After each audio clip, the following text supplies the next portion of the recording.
Hello friends, welcome back to our channel nature stocks. दोस्तों, आज हम बात करने वाले हैं ओला इलेक्ट्रिक के शेयर की। सबसे पहले बात कर लेते हैं भाई ओला इलेक्ट्रिक के शेयरों में जो रैली आई हुई है इसके पीछे न्यूज़ क्या चल रही है। सबसे पहले न्यूज़ पे चलते हैं। न्यूज़ दोस्तों, जैसा कि आप लोग देख पा रहे हो, ओला इलेक्ट्रिक शेयरों पे चल रही है कि ये मैं इसमें खोल के बैठा हूँ मनी कंट्रोल की साइट पर, जहाँ मेंशन किया गया है ओला इलेक्ट्रिक के शेयर 2 दिन में 23% उछले। कंपनी ने दी ये बड़ी जानकारी। चलिए जानकारी पढ़ लेते हैं एक बार भाई। ओला इलेक्ट्रिक के शेयरों में गुरुवार को 2 अप्रैल को लगातार दूसरे दिन भारी तेजी देखने को मिली।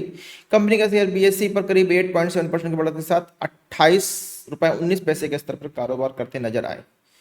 यह तेजी इस खबर के बाद आई कि कंपनी ने अपनी flagship electric model roadster x plus 9.1 के डब्ल्यू की कीमतों में बड़ी कटौती का ऐलान किया है। दोस्तों, मुझे इनकी ये जो बाइक आई हुई है रोडस्टर, इसको लॉन्च हुए काफ़ी समय हो चुका है और पिछले लगभग जब से इनकी बाइक आई हुई है तब से मैंने अभी तक इनकी कोई भी बाइक रोड पर नहीं देखी है। ठीक है ना। थोड़ा सा न्यूज में और आगे चलते हैं कि कंपनी ने शेयर बाजार को भेजी एक सूचना बताया कि roadster x plus 9.1 KW bike की कीमत 60,000 रुपए तक घटा दी है।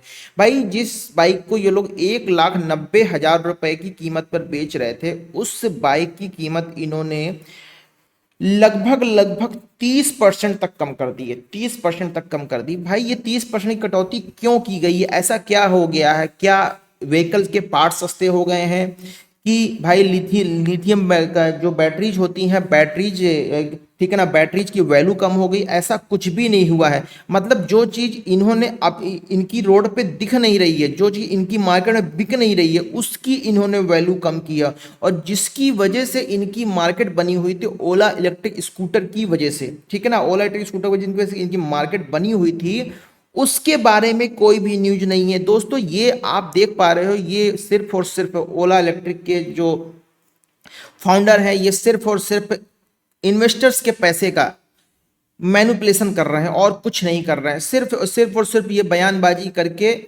शेयर को ऊपर ले जाने की कोशिश कर रहे हैं, जो कि सस्टेनेबल नहीं है। सबसे बड़ी बात, क्या वाकई में ये समय है? जिस तरीके रैली चलते हैं, मैं एक बार चार्ट पे चलते हैं, चार्ट पे जाके देख लेते हैं भाई।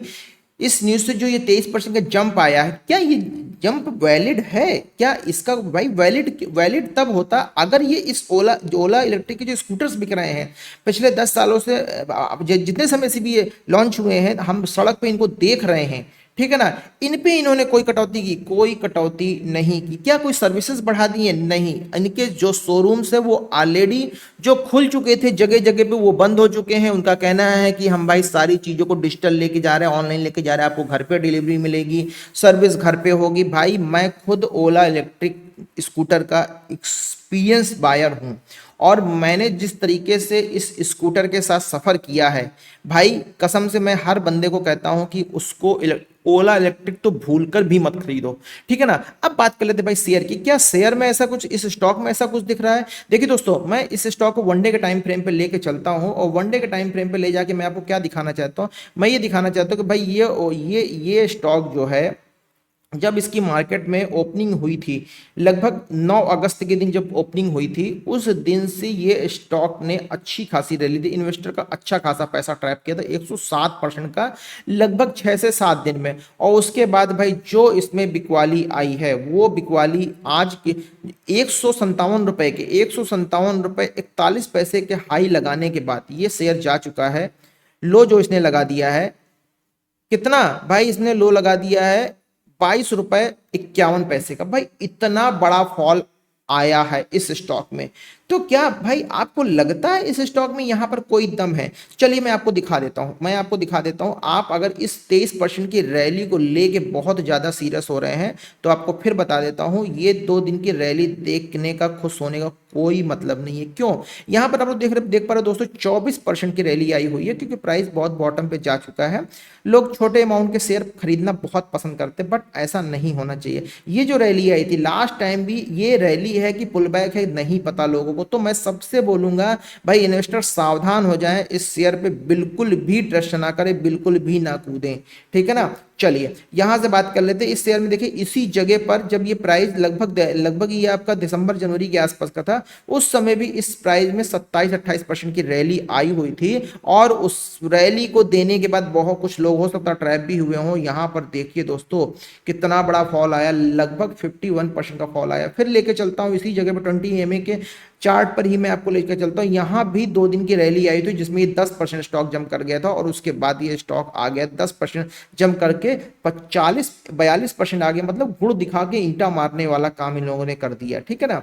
तो दोस्तों यहां पर बिल्कुल भी खुश होने की जरूरत नहीं है कि ये स्टॉक बहुत अच्छा है या कंपनी बहुत अच्छी हो गई, कंपनी बहुत बदल गई, ऐसा कुछ भी नहीं है दोस्तों। ये जगह बिल्कुल हाँ, ये न्यूज, ये जो भी न्यूज चल रही है, ये जो भ्रम फैलाया जा रहा है या न्यूज फ्लोट की जा रही है, ये न्यूज उनके लिए अच्छी हो सकती है जिन लोगों ने इस स्टॉक को कहीं 70 रुपए पे किसी ने बाय किया है, किसी ने 150 रुपए से बाय किया है, किसी ने 157 हाई से बाय किया है, या किसी ने आईपीओ के प्राइस से बाय कर रखा। उसके लिए खुशी की लहर हो सकती है कि भाई बहुत सारे लोगों को डर था कि ओला इलेक्ट्रिक का शेयर जीरो हो जाएगा। देखिए दोस्तों शेयर तो जीरो नहीं होगा, ये कंफर्म है, लेकिन अगर 150 रुपए का शेयर 150 रुपए का शेयर 10 रुपए चला जाए तो वो जीरो ही माना जाता है। सीधी सी बात है भाई, ये बचा क्या है, ठीक है ना। तो यहां पर मैं सारे इन्वेस्टर्स को सलाह दूंगा भाई, जो लोग इस स्टॉक में बने हुए हैं 157 रुपए के लेवल से, उनके लिए तो भाई मैं सीधी सी सलाह दूंगा कि भाई आप बीच बीच में निकलने की कोशिश कीजिए। अगर 15 से 25% 30% का बहुत मिल रहा है तो थोड़े थोड़े शेयर आप कोशिश कीजिएगा, निकालना शुरू कीजिएगा, ना कि यहाँ पे डालना शुरू कीजिएगा।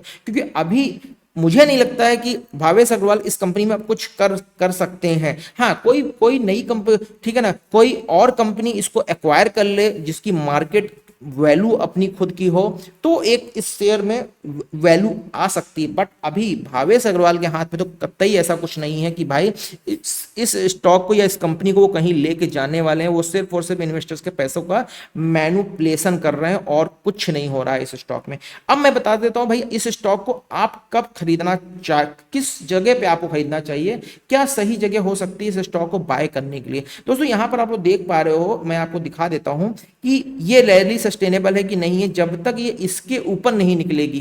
किस लेवल के ऊपर? जब तक ये 35 रुपए के 35 रुपीज के लेवल के ऊपर नहीं निकलेगी, तब तक इस स्टॉक में कहीं से भी ये कंफर्म नहीं होने वाला कि भाई इस स्टॉक में रैली आएगी, ये रैली सस्टेन होगी, या इसका स्टॉक वैल्यूएबल स्टॉक हो गया है, या ये स्टॉक आज की डेट में खरीदने लायक हो गया है, ठीक है ना। तो दोस्तों जब तक ये स्टॉक 35 के लेवल को नहीं पा जाता है, तब तक इस स्टॉक में किसी तरह की कोई बाइंग नहीं बन रही है। आप लोगों को मैंने कई बार दिखाया, यहां भी देख पा रहे हो कि स्टॉक ऊपर की तरफ जाने की कोशिश कर रहा है, एक रैली दी है, फिर नीचे आ सकता है, क्योंकि ऐसा ही पिछली बार हुआ। और अगर अब की बार नीचे आया तो दोस्तों मैं बता रहा हूं आप 18 रुपए के लेवल के लिए बिल्कुल रेडी रहिएगा। तो दोस्तों ये था हमारा आज का ओला इलेक्ट्रिक का एनालिसिस, और इसके पीछे चल रही न्यूज के साथ दोस्तों ये वही चीज है कि भाई जो चीज भर भर के लोग खरीद के बैठे हैं, जिस पे लोगों की, बहुत सारे लोगों की डिपेंडेबिलिटी, जिसकी लोगों को सर्विस चाहिए है, उस पे कोई न्यूज नहीं, कोई चेंजेस नहीं है, ठीक है ना। लेकिन जिस स्टॉक पे, मतलब जिस प्रोडक्ट पे, जो प्रोडक्ट मार्केट में दिख ही नहीं रहा है, उस प्रोडक्ट की वैल्यू पे इन्होंने 30% की कटौती की है। क्या अपनी पुरानी इन्वेंट्री खत्म करना चाहते हैं, जो इन्वेंट्री इन्होंने बना रखी थी? दोस्तों अब लोगों का विश्वास ओला इलेक्ट्रिक से हट चुका है। ये बयानबाजी का दौर जरूर चल रहा है, ये जैसे अपने ट्रंप महाराज जो रोज बयानबाजी करते हैं, आज बोलेंगे कल मार्केट चढ़ जाएगी, फिर कुछ नेगेटिव बोलेंगे, फिर मार्केट नीचे आ जाएगी। ये सब सिर्फ और सिर्फ इन्वेस्टर्स के पैसों का मैनिपुलेशन है, और ये आदत हमें लगता है अपने इंडिया के जितने बड़े बड़े बिजनेसमैन हैं सारे सीख चुके हैं।